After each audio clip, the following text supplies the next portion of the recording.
You know, I was thinking to myself, what makes convertibles so much fun? And then it came to me, it's like being on vacation. You're driving to work, you take the top down, and for that short commute, you're on vacation. But there's a problem with most convertibles. They're loud, people can cut them, they can take your stuff, and that's why Mazda has built the car behind me, the MX-5 RF. And RF stands for retractable fastback. And yes, Mazda expects that 6 out of 10 Miatas are going to be sold with that hardtop. And coming up right now, let's take it for a ride.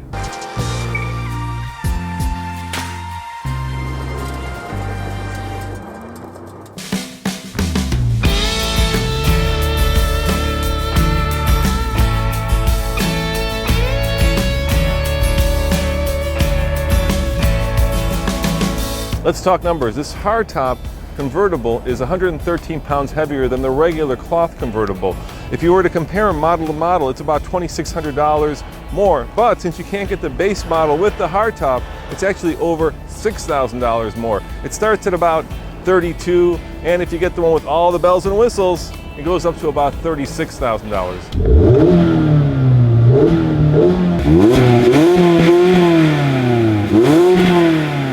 Under the hood is the exact same engine that you'll find in a regular soft top Miata. It puts out 155 horsepower and 148 pound-foot of torque, and it's made it to a 6-speed manual transmission in this case. Now, since this is a sneak peek, I can't tell you how it drives, but we have driven a car that is remarkably similar to this. In fact, I would say it's almost identical, and those driving impressions might be similar to this one. And to watch that review, just click above.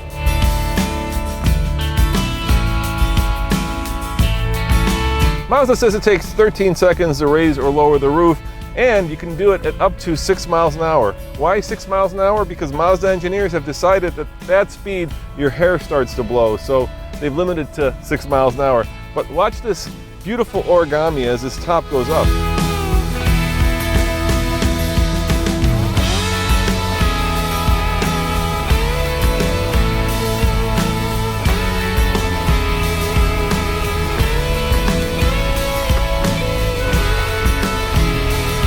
That's just absolutely gorgeous, and unlike the previous generation, there's no latch you need to fuss with to get the top to come up or down. There's just one button, and it goes up and down like this.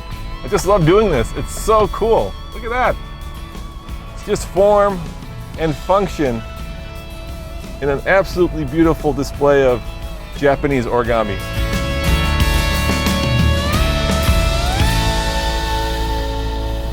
The way these programs work is they invite 4 waves of journalists, and they do an embargo so that everybody has a shot at putting out the review at the same time. And the embargo this time is on driving impressions, so I can't tell you how it drives, but I can certainly show you how it drives. So there we go. Let's give it a little bit of the beans.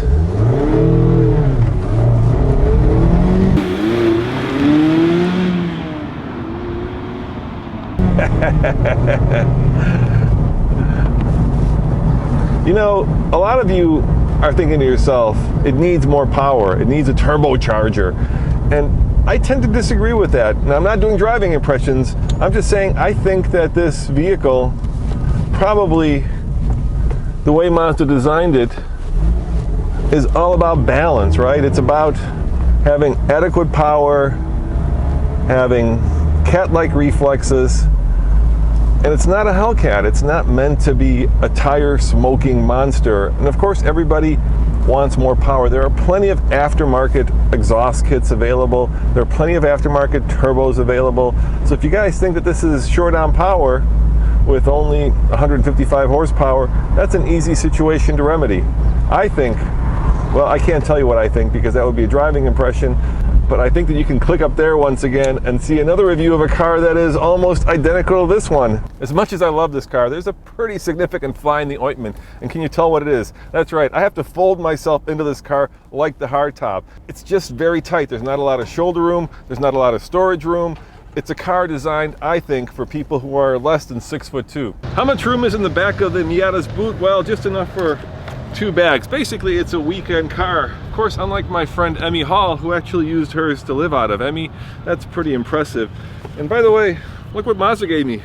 So Andre, do I look cool? Nah. No? All right. Well, at least I have hair for the wind to rustle through as we drive this hardtop convertible. Let's go.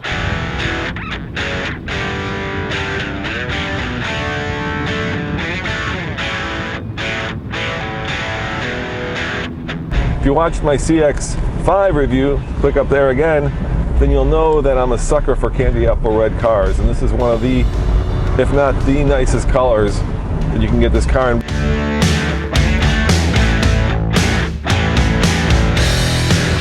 Guys, this is a sexy beast, and what makes it sexy is two words: flying buttress. That's right, I said flying buttress. It's this right here. This shape and this form elongates the car, it stretches it out, it makes it look wider, it makes it look sleeker, it makes it look sexier. And I think the style of this car is what's going to make more people buy the hardtop than the soft top.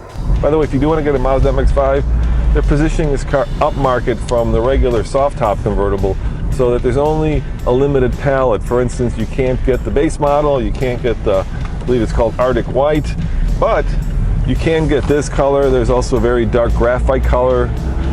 And they know that this car will appeal to people with a little bit more, oh gosh, shall I say maturity like myself?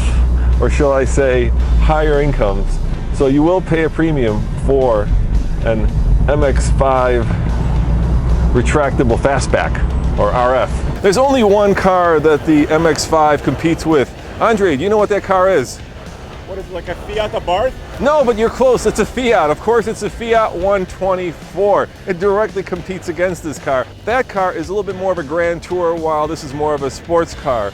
And of course, this Miata is iconic. Since the very first one, they sold over 1 million copies of this car. So really, there is very little competition, unless, of course, you can think of another Japanese British sports car. The Miata is built in Japan, alongside its sister car, the Fiat 124. They're built on the same assembly line, so they're about as close as two peas in a pod can get. That car, of course, has a different power plant. It's got the Abarth's little turbocharged engine.